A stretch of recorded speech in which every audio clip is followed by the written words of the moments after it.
สบายดีสวัสดีค่ะทุกค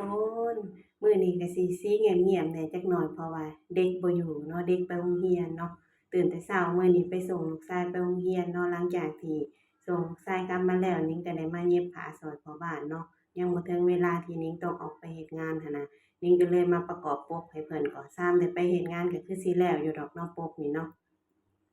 เพื่อนๆหลายคนก็เห็นหนิงเนาะก็ถามหมู่เย็บผ้านำกันนั่นแหละถามว่า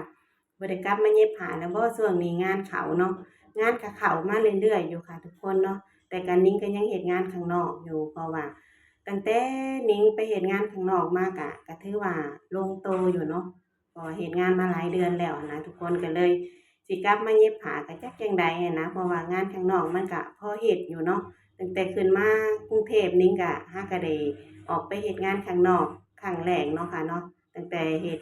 มาก็มีแต่เย็บผ้านะทุกคนเนาะก็คิดอยู่ได้แรกๆว่าสิเฮ็ดได้อยู่บ่เฮ็ดงานข้างนอกได้อยู่บ่นะเพราะย้านแบบว่ามัน